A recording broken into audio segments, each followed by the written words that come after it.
8.15 광복절은 우리나라가 35년 동안 일본의 강점, 남의 영토, 물건, 권리 따위를 강제로 차지함에서 해방된 것을 기념하는 날이다. 설마 이날의 의미를 모르는 한국 사람은 없겠지요? 온라인 조사업체 PMI가 작년 광복절을 앞두고 만 15세에서 69세 이하 남녀 3,000명을 대상으로 광복절 연휴를 이용해 일본 여행 가기에 대한 생각을 물었다. 특히 태어난 시기를 기준으로 조사 대상을 베이비붐 이전 세대, 1964년 이전 출생자들, X세대, 1965년에서 1980년대 출생자들, 밀레니얼 세대, 1981년에서 1994년 출생자들, Z세대, 1995년에서 2009년생으로 구분해 인식 차이를 비교했다. 일본 여행을 갈 수 있지만 광복절 같은 의미 있는 날에는 가능한 피해야 한다 50%, 언제 어디를 가든 개인의 자유다 29.5%, 양국의 역사적 관계를 생각할 때 일본 여행을 가는 것 자체가 부정적이다 19.9%로 응답했다. 일본 여행의 부정적 태도 19.9%와 광복절 같은 의미 있는 날은 피해야 한다는 50.0%를 합하면 69.9%, 즉 10명 중 7명은 광복절에 여행 가는 것에 부정적인 시각을 보였다. 광복절엔 가능한 일본 여행을 피해야 한다는 응답은 세대 구분 없이 대체로 50%대 초반의 응답을 보였다.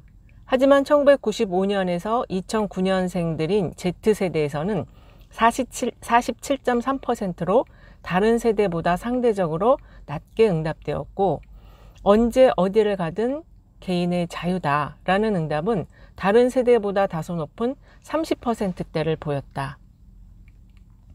또한 광복절의 의미를 아는지에 대해서는 83.4%가 잘 알고 있다고 응답했지만 Z세대는 73.2%로 전체 평균보다 다소 낮게 조사되었다.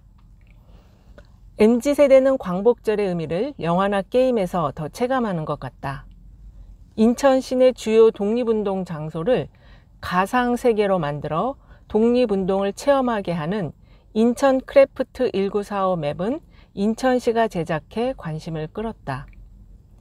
올해는 김원봉, 유관순, 안중근, 김마리아, 김구 선생 등 독립운동가들이 활짝 웃으며 만세를 부르는 동작을 AI로 모션화한 컨텐츠가 인기를 끌고 있다. 또한 AI 리마스터링 기술을 이용해 더 선명하고 깨끗하게 복원한 1945년 해방 전후의 영상 자료들을 보면 우리 선조가 느낀 그 당시의 광복의 기쁨이 고스란히 전해진다. 에메랄드빛 독도 여행도 MZ세대에겐 광복을 느끼게 하는 컨텐츠다. 태극기 부대로 오염된 이미지가 아닌 청정지구에서 태극기와 함께 독도를 둘러보는 것만으로도 애국심과 자긍심을 고취시키기 때문이다. 한편 일제강점기를 배경으로 한 영화와 드라마도 MZ세대에겐 광복의 의미를 더 잘 알게 해주는 것 같다.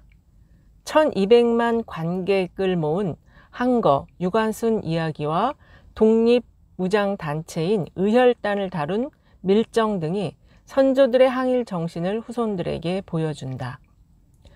올해 1000만 관객을 모은 영화 파묘의 주인공 이화림은 14살 나이에 3.1운동에 참여하고 김구 선생 비서로 한일 애국단에서 활동한 이화림 지사를 모티브로 한다.